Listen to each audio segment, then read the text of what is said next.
All right, Shannon, do you agree with the decision to go for 2? I was curious. That's awful presumptuous of him.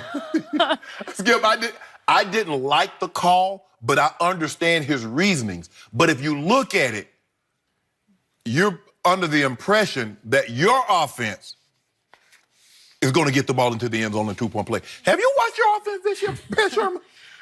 Maybe you see something different. Maybe because you're closer to it, you see something different than what I watch on television. Yeah. Because when I watch it now, if that's Kansas City, if that's the Saints, that's the Rams, the Minnesota, Skip, I got no problem with that. True. Maybe the second 2-point play should have been your first 2-point play. So you got a 235-pound back with great acceleration. You don't give him the ball. You put it in Eli. And Pat, let me make a recommendation. When Eli has the ball in his hand, you cover your mouth. Because you say throw it, and you wear your emotion on your sleeves, and people see that. We all saw that. So you need to, Eli, throw the every ball! Yep. That's what he needs to do, That was getting Skip. replayed. Skip, okay, what about the 4th and goal from the one that you didn't get? What if you kick the field goal there? So what's the mathematics? What you're using, what percentage, if you kick the field goal there, what was your percentage of winning the game then? I'm looking at him like, dude, I watch it, okay, on 3rd and 2. They don't hand the ball to Saquon coming down the hill, granted. They swing it to him 8 yards behind the line of scrimmage. 4 guys are out there. Like, they heard Pat Shurmur call from the sideline. They're about to run a swing to Saquon. Let's be over there. Skip, this is ridiculous. I'm looking at some of the play calls. I'm like, I get why he did it, Skip, but under that scenario, you might as well just go for it on 4th down. Anything that's 4th and 2 or less, you might as well go for it. Because your offense, you're so inconsistent. See, he's basing it on, well, if we do this and this goes well. But if you look at the consistency of your offense, I don't know why you have confidence that you're going to be able to get in that situation when you have so much struggles moving the ball during the course of the game in all areas of the field. And then Eli, Skip, he got to make that throw to Odell. I mean, you got the safety. The safety is not. Not the 2-point throw. No, not the 2-point. But he had it for a touchdown. No, he did. You got to make that throw. He just missed him. He just missed him. You got to make that, Skip. It's just like a standard football throw. Yes. It's just like you got to make that throw. It's a cover 2 throw. The safety doesn't want to get beat inside, so he's going to stay tight inside. Odell gave him a nice little shake. And so Eli, just put it on him. That was a big play in the game. That could have momentum. Because the shock of the whole night to me was the score of this game was 10-6 after 3 quarters. And I couldn't believe that Atlanta only had 10. And I couldn't believe that Eli and company only had 6 against the second to worst defense in pro football. Well, you look at the stats at the end of the night, you see why both teams are where they are. Okay. Eli had almost 400.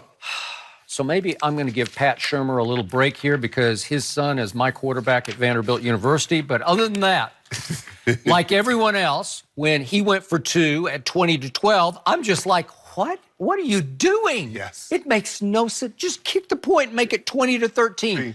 Play the odds. Just, now it's a 1-score game where you kick the next point. You tie the game, You're the big underdog on the road, okay? Just play the percentages here.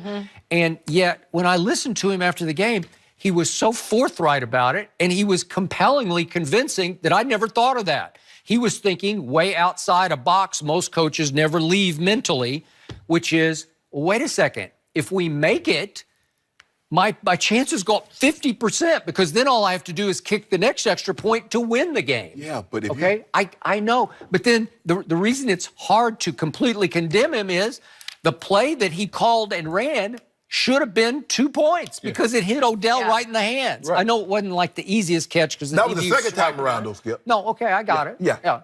But my point is, you had a play that could have worked, right? Did Odell bang his head on the sideline? Did he kick the net? No. Did he hit the chalkboard? Okay, but he had 8 catches for 143. Okay, so he was happy. He got his numbers, right? He did get numbers. Huh? That's not Odell. All he cares about is winning, Skip. He doesn't care about his numbers. But here's the thing. Here's what I would give Pat Shurmur. If he had the Ravens defense, if he had the Cowboys defense. Maybe. But do you realize? So what, Skip? They're going to. Matt Ryan is finished the night 31 of 39 for 379, no interceptions. What made you think At that point, oh, you're saying like, this is what we're going to do. We're going to score 2 here. We're going to score again, and we're going to kick the PAT, and we're going to win. Okay, in the whole process of that, you know when you score, what do you have to do? Yep. Kick the ball off to the Falcons. What had you seen from your defense that made you think? Okay. So I still appreciate the mentality, the attack mentality when you've won 1 game all year. Like, why not try something new? But you know what, Skip? The bigger problem I have is that you went for it. You quarterback sneak twice from the 1-yard line. Okay. Do you know how much time you're going to waste with them to umpire? I don't know. That was on Eli, too. Right. Like Eli, he can be as slow with his decision-making as he is with his feet. Skip, who's the second pick in the draft? Saquon. He's in the backfield. Your 2-point play, he barrels right in. Skip, turn around, hand him the ball, let him get the ball in the end zone. You go 2 plays with Eli. You wasted 35 seconds right there. Because when you don't get it, by the time you get all those bodies up off you, you get lined up again. You do it again. Tick, tick, tick, tick, tick, tick, tick, tick, tick. Come on, Pat Shurmur. Give the ball. When have you ever known Eli to be the quarterback sneak guy? That's Tom Brady.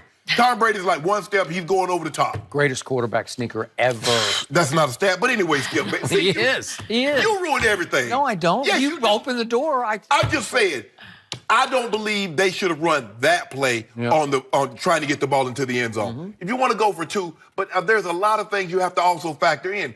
Factor in how your defense is playing. Factor in how your offense has looked up until this point. You make it seem like Kansas City, because they're going up and down the field. Minnesota has a high-powered offense. New England has a high-powered offense. The Rams. Skip, that's not what you are.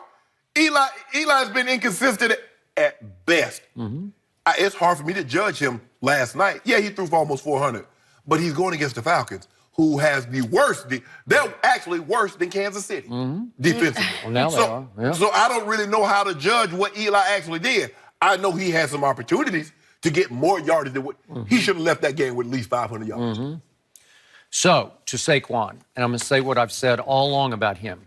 The one place I differ with you on is I don't think you can trust running him between the tackles because he is not an every down banger type of back who can establish the run for you and get what's that? Behind that offensive line? You seen his offensive line? Okay, but I'm just saying, I do this every game. He'll have 1 big run a game, and if I subtract the 1 big run, I always tell you, I can do it every game they've played, but even off last night, he had 1 15-yard run. If I take that away, on his other 13 carries, he had 28 total yards running the football. That's 2.2 a carry.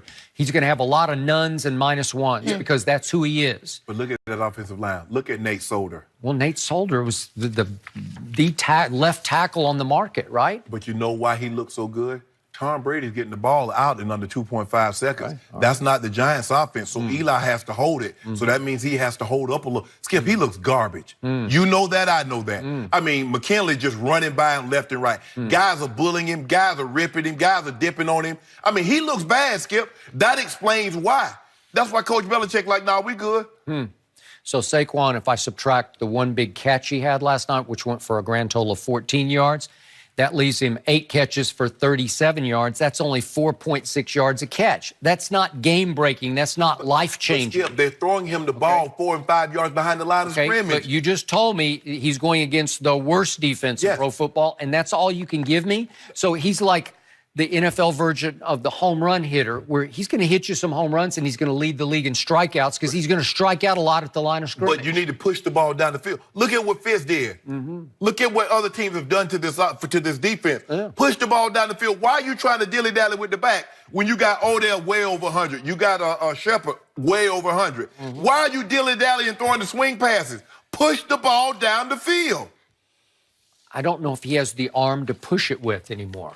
I don't see much velocity. Well, he's never been that guy, but he's always been more Greg Maddux. But Greg Maddux was good hitting the spots, but he couldn't drop to 75 and hit those spots. It still had to be in the mid-80s. Well, now Eli's throwing some curveballs, too. Man, you see those things fluttering? Oof. And that thing was indoors with no wind, no cold, and that thing just fluttered. I'm like, ooh. That's why Odell Beckham Jr. is a ticking time bomb as we speak, because how can you blame him? He's stuck with this. No, he ain't stuck with it. Yeah? Nah, he ain't stuck with it. He wanted his money. You know what Eli was. He sees Eli every day in practice for the last 3 to 4 years. So this is not a surprise that Eli looks like this. No, yeah, that's what he signed up for. You know, we're going to talk more about Eli next. But first, will a Super Bowl contender make a big trade for Patrick Peterson? We'll discuss where possibly next.